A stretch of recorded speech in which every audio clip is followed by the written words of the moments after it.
Hey there, I'm Julie, and this is the Married to Addiction podcast. If you're here, then you're probably what I call my secret sister. We're in a situation we never asked to be in and fighting a battle we never wanted to fight. We're faith-filled women who are married to an alcoholic, and it affects every inch of our lives. If that sounds like you, then this is a safe place for you to land. Married to Addiction is a faith-based podcast where I help you find the tools and strength you need to navigate your husband's addiction without losing yourself in the process. So please subscribe and tune in as often as you can, because your husband's recovery is important, but so is yours.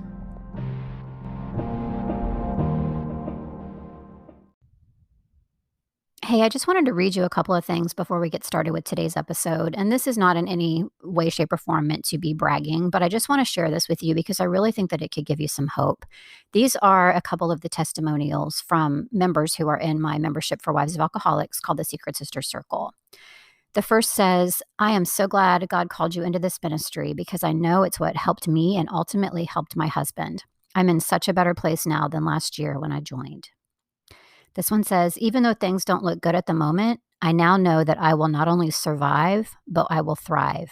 This is the first time I have felt hope about life in general. I was scared, but now I have lots of growing with the assignments you have created to help other people on their walk. I will be forever blessed that you listen to the call of God. And this last one says, I'm so glad the Lord sent me this group to take this journey with. Julie, your ministry is such a God-given gift to us. His hands are all over it. Again, thanks for all the hard work you put in to make sure we're okay. So I want you to know that I created this membership for you because I thought back to what I needed when I was going through this myself, when my husband was deep in addiction. What did I need? What did I look for and couldn't find? That's what's in this membership. So I hope that you will take a minute to check it out at some point today if you haven't already. You can find it on my website, marriedtoaddiction.com. Just look for the Get Help dropdown, and you'll see Secret Sisters membership right there. I would love to have you join us there. Hello, and welcome to episode 34 of the Married to Addiction podcast. This episode is kind of a follow-up to an episode that I did really early on. So episode 4 was called 5 Critical Mindset Shifts for the Wife of an Alcoholic. And that has been my most listened to / downloaded episode of all time. So clearly that's something that resonated with a lot of you and something that a lot of people felt like they needed. So I decided that today, since we have a whole lot of episodes between 4 and this one, that this would probably be something that would be good to revisit because there are also some additional mindset shifts that I feel are really important that were not mentioned in that episode. So we're going to go through a few of those today. So the first one, we're just going to go ahead and dive right in here. The first one is when you think to yourself, I'm helping him. I'm helping him by bailing him out when he gets arrested for drunk driving. I'm helping him by paying the legal fees. I'm helping him by calling into work because he can't make it to work because he's so hungover he can't move. I don't want him to lose his job. I'm helping him. I'm helping him by picking up the pieces in A, B, and C situation. I'm helping. It truly feels like you are. I was in that spot for way too long. But the truth of the matter is, no, you're not. You're not helping. What you're actually doing is enabling. And I know that feels really backwards because when somebody is hurting and somebody is going through some hard things, you want to help. And it feels like you are, but you're not. And I remember when my husband was deep in addiction, I would go through the gamut of emotions from having sympathy and feeling bad and helping for that reason, being mad, but thinking, well, I have to help because he's gotten in this situation and mumbling and grumbling through the whole thing, but helping anyway. Or sometimes a combination of the two. Sometimes I'd start off mad and then, start feeling bad for him, or vice versa. I'd start feeling bad and then be like, no, this is ridiculous, blah, blah, blah, and just go off on a tangent in my head and sometimes out loud. But still go help, quote unquote, go enable, basically. So what happens when we do this is we feel like we're helping and we feel like that's what we need to do in those situations. But because what we're actually doing is enabling, it's keeping us both stuck. It's keeping him stuck in his addiction because he is now being made more comfortable, because you are coming behind him and removing consequences that may have ended up leading to his recovery. For example, if you bail him out of jail and he doesn't have to worry about, or he doesn't have to sit there for a while or worry about how to figure that out on his own. It's not that uncomfortable, right? He sits there for a few hours, somebody drives up and takes him away. That's it. Maybe he has to, and you pay his court costs, and maybe he has to go to a couple of classes, but he's like, not so bad. But if you don't do those things, then it's a bigger deal for him, right? Then it's a lot harder. Then it's a lot more uncomfortable. And those types of scenarios are exactly what can lead to someone seeking recovery ultimately. So when you stop, quote, helping / enabling, you are no longer removing those natural consequences. That's truly helping, even though it doesn't feel like it. When you are enabling, you are keeping yourself stuck as well. Because if he is comfortable in his addiction and remains in his addiction because he's comfortable, you are also staying in the spot that you're in. And I know your spot is real uncomfortable because I lived there for years. And so enabling / helping, in quotes, you can't see my air quotes, but that's keeping you stuck too, because he's stuck in his addiction, which keeps you stuck in his addiction as well, or at least feeling the consequences of that, which is awful. So the first one is you must shift your mindset away from thinking that the things that you're doing is helping. I did a podcast episode about this. I don't remember the episode number, but it was something about how codependency hurts your husband and you. Go find that. You need to listen to that if this is resonating with you. Excuse me. The second critical mindset shift for the wife of an alcoholic that we're going to talk about today is my happiness depends on my husband getting sober. Basically, you're thinking to yourself, my life is over until he gets sober. I can't be happy. I can't move forward. Might as well just forget about all my hopes and dreams because those are out the window because, nothing can be happy again. There's no joy. There's no peace. There's no moving forward until he gets sober. And my entire life hinges and my entire happiness hinges on that, on this other person doing something. Because you want him to stop. You want him to stop drinking. You want him to stop lying. You want him to stop, insert whatever other alcoholic behavior. You want him to stop. Of course you do. It's hard to live with somebody who's doing those things. But here's the thing. He isn't stopping. He might eventually in the future, but right now he isn't. And you can't control that. As hard as that is, you can't control that. So basically you can choose one of two things. Excuse me. You can either choose to remain in that intensely frustrated place indefinitely, because who knows how long it's going to take him to get sober or if he will. I mean, that's just the cold, hard truth sometimes. I don't even know if my husband's going to stay sober. He's been sober 5 years. Does that mean that it'll last forever? I don't know. And guess what? I can't control that. But what I can decide is that even if he was drinking again, I could focus on working on the things that I can control because I do have control over what I do. I don't have control over what he does. So things like working on your mindset in general, renewing your mind, taking your thoughts captive, those things are biblical. Those things are critical if you are the wife of an alcoholic. In fact, when you come into my membership, the Secret Sister Circle, that is the very first thing that we work on because it affects everything else.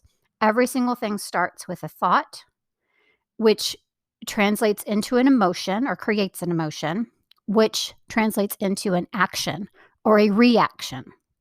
So if you can catch it while it's in that thought place, and this goes for things like worry, anxiety, all the things that fear, all the things that your husband's doing, it's all of that stuff. It's how you're thinking about yourself and your situation, just everything. It just affects absolutely every single thing. It's so, so important. But that is one of the things that you can control. And it does start to have a ripple effect in your life. It's like magic. Of course, it's from the Lord. So we shouldn't be surprised that it's so powerful, but it truly, truly is. And when you harness the power of doing that, it just changes everything. I'm telling you. You have control over learning how to detach. And I did a podcast episode about that, the difference between detaching and emotional abandonment. A lot of times women think, well, detaching doesn't seem very kind right now or very loving. He needs me. Well, go listen to that episode. We talk a lot about that. You can work on boundaries, which I just did a boundaries workshop a couple weeks ago, or last week, I guess it was. And there was a lot of women who went through that workshop that were really surprised at the things that I told them about boundaries, because a lot of people don't really understand how to create healthy boundaries and how to put them into place in a way that they're effective. So boundaries, being able to understand them and put them into place when they are healthy boundaries, can change everything for you. And that's something that you can control. That's also something that we work on really, really early in the Secret Sister Circle, because it's very, very important for our well-being, and our happiness, which is what we're talking about right now. You can control your spiritual growth, pursuing a relationship with the Lord, learning how to lean into Him and lean on Him and let Him take some of this burden from you. You can control that. So there are things that you can do that can increase your happiness, increase your peace, increase your level of just feeling calm and, empowered, because now you know what to do instead of just sitting there and feeling like you're just waiting for the next shoe to drop. There are things that you can do, the things that you can control, regardless of what your husband is doing, that can increase your happiness. I promise. The third one is he's choosing alcohol over me. Boy, that is one that I hear all the time. That is a very common mindset that a wife of an alcoholic has. It is also a very incorrect mindset. So I want you to go back and listen. The Myth of Choice was the name of the episode. I don't know the number, but it's called The Myth of Choice. Please go back and listen to that. Oh, I actually wrote it down here. It's episode 8. I was way ahead of myself. Learning more about addiction changed everything for me. And that's another thing we talk about in the Secret Sister Circle, because it is a game changer. I remember when I went to Family Week at my husband's treatment center. It was one of the weeks that he was there. They invited us all there, and it was kind of far away from my house. So I went and I stayed in a hotel in the local area. And we got up every day, Monday through Friday. And like we were going to school, we went to the treatment center and we sat in the classrooms that they had the addicts in. And we learned the things that they had been teaching them about themselves, about the physical part of addiction, about the physiological part of addiction, how it worked, what it's like for them. It was just so, I just remember sitting there half the time. I felt like my mouth was like literally visibly hanging open, because I didn't know. I didn't know a lot of it. And I had a lot of misconceptions. So go back and listen to episode number 8, and then do what you can to learn some more about addiction and alcoholism specifically. We do, like I said, go over that in the membership pretty extensively, because it's super important as well. However, I also tell my members, and I will tell you this too, learning more about addiction and understanding what our husband is going through is important, but it does not create excuses. They're still responsible for their behaviors. You still need boundaries. You still need all the things that I just was talking about. But understanding is important, because it can change things for us and the way that we view things. So, number 4. This one breaks my heart, because I know that a lot of women who are going through this feel this way. And I did too. And I'm going to try to make it through this without crying. But y'all know I've already cried on this podcast twice when I haven't planned to. Number 4, a mindset that we really need to get away from, where the wife of an alcoholic, is God has abandoned me. He doesn't care. He's gone. He's not showing up. I don't understand. Maybe he's punishing me. Maybe I did something bad, or I know I did something bad, and maybe this is what I get. Um, he's just gone, and I don't get it. For me, it was also for a while, maybe he's not even real. Maybe he's not even real because I've been a Christian since I was 9 years old, and I don't understand why he would do this to me. Why would he do this? Why would he let this happen to me? Why would he let this happen to my family? Why would he let this happen to my husband? Can he see how hard this is? Can he see that we're falling apart? I remember a day, and I think I've talked about it in an earlier episode, but I just was at the end of my rope. I had nothing left. Nothing. I had been walking around covered in stress-induced hives for months. They came on multiple times a day. It was absolutely miserable. I was very close to a breakdown because I had been living under such an immense amount of stress. I had tried everything I knew to try. I had done everything I knew to do. My husband had tried to take his life twice. I thought he was going to die at some point. I thought my marriage was going to fall apart. I thought my family was going to fall apart. I thought that everything was just over. It was just over. I had no more ideas. I was out of ideas.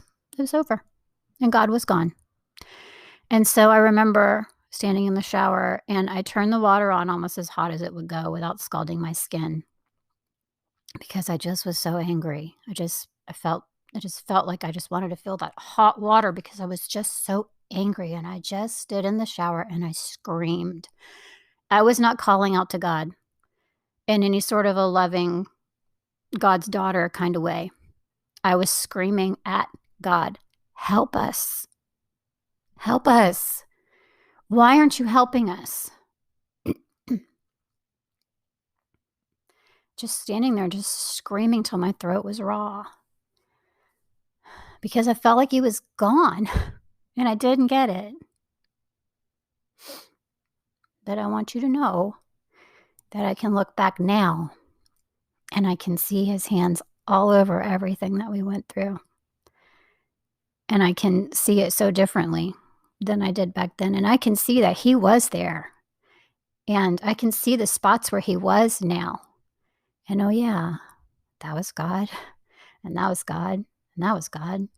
But at the time, everything was so heavy, and the enemy had been in my head for so long, keeping me away from any sort of relationship with the Lord because I had all this anger, that I couldn't see that at the time. It just felt like he was gone and he hated me, and maybe he wasn't even real. So I want you to know that if you are in that place right now, he is there in the darkness with you. He absolutely is 1000%. I promise you. I promise you. So that is probably the most important mindset shift that we need to make. If we're thinking that God has abandoned us, he has not. Please know that. Even if it feels uncomfortable right now, and even if you feel distant from him because you do feel abandoned and you do feel let down by God, force yourself to open your Bible. Say a prayer. Do what you need to do to start moving closer, even if it feels uncomfortable right now because you are in that place that I just talked about. Just do it. He'll show up. He'll take your hand. I promise you. The fifth one is, I'm in this by myself. I'm an island. I have no one to support me. I have no one to help me. I remember being in this place too. And it was very, very lonely and isolating. And part of it, a lot of it, was by choice. Not because I didn't think I needed support. I knew I did. I was drowning. But there was shame. There was guilt. There was stigma. I didn't feel like I could talk to anybody about it because of all of those things. But I also didn't feel like I could talk to anybody about it because no one would understand. As a matter of fact, I did try to talk to a couple of friends about it. And I got flippant responses like, well, he just needs to stop. I'm like, yeah, no kidding. We've talked about that actually a few times. People just don't understand. They don't understand. If you have not been down this road and you have not walked this walk, you don't get it. You can't get it. And if you don't get it, you're not going to be able to, most of the time, offer very helpful advice. Like I'm sure my friend was very well meaning, um, but she didn't understand. She didn't understand all the layers of everything that was happening in my household at that time. And I had not shared a lot with my parents because I didn't want my parents to think that my husband was a terrible person, because he is a great person. He's a great, great person. That's why I married him. He just happened to succumb to addiction, and it took him down for a long time. But I didn't really want to share all the ins and outs of that, because I didn't want them to all of a sudden think that he was this terrible person and then kind of just have their view of him skewed forever, so I didn't really let them in. Here's the thing. They found out anyway, because everything exploded or imploded, depending on how you want to look at it. Um, and they asked me why I didn't give them the opportunity to support me through that. So you do have to find some people you trust to walk through this with you. And again, they probably won't understand. But here's the thing that I want you to think about before you start reaching out to people. You will get, if you're not careful who you share this with, you will get a lot of well-meaning advice that very possibly is not good advice for you. Because if you're just listening to this person over here who has their view of it, and this person over here who has their view of it, and a lot of times when people love you and they're really close to you, they're going to kind of go into a little bit of a mama bear mode and automatically not really view the situation as a whole. They're just going to basically be like, well, you just need to do A, B, or C. And that may or may not be in line with what God wants you to do. It might be, but it might not be. And if you're going to humans, people, friends, family only as your source of advice, and they're people who have not been through it, and you're making your decisions based on what they tell you to do with their limited view of the situation, you could be making some grave mistakes, because it may or may not be in line with what God is calling you to do in the situation. So you've really got to be in tune with that. You really do. You also need to really think about the fact that it is way more in your best interest to get some guidance from people who get it, from people who've been through it, from people who can help to lead you from that perspective, and also hopefully from a Christian or godly perspective. Whether that be someone in your church that has gone through this. Maybe you have a friend who's gone through this that they will understand. Excuse me. And that they won't sit in judgment, but they'll pray with you, and they will encourage you to lean into God and see where He's trying to take you through this. Whether you have, somebody like that in your life, or somebody that you can think of, or somebody that you can seek out, that's the person that I want you to try to get support from if you can. If you also want support from me, I would love to help you with that. I'm sure you know by now that I do have my membership, the Secret Sister Circle, and also my program, the Married to Addiction 30-Day Online Program. So if you feel like you don't really have a source for that, of course, there's Al-Anon, and there's different types of meetings and things too that you can go to. But I just did want to, of course, offer my help as well, because that's what God has called me to do, is to be the person that I was looking for back then, which was a person who had a Christian viewpoint, who was a Christian woman who could guide me in that direction, and also had experience with an alcoholic husband. So I would love to help you with that if you need it. So those are the five more critical mindset shifts that the wife of an alcoholic needs to make. The first is, I'm helping him. Got to change thinking like that, because it's just not true. The second is, my happiness depends solely on my husband getting sober. The third, he's choosing alcohol over me. The fourth is that God has abandoned me, or God's punishing me. And the fifth is, I'm an island and I have no one to support me or help me through this. So if you have thought any of those things, are thinking any of those things, I hope that you found this helpful. Changing our mindset can change everything, because like I talked about earlier, that is where everything else comes from. Everything else emanates from. It starts with what's in our heads. So doing some work in this area can really be a huge game changer, I promise you.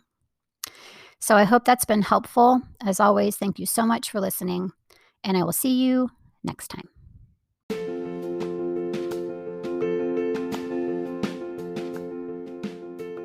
Quick question for you before I let you go today. Have you been to the Married to Addiction website? If you haven't, I would love if you would go pay it a visit. It's just marriedtoaddiction.com. And over there, you can see just a lot of different information about my podcast. There is a blog on there. There's some free resources for you. And there's also a few ways that you can actually get some help if you need a little more help and direction and support as you travel this difficult path with your addicted husband. So if you haven't yet, please go visit marriedtoaddiction.com. Thanks so much.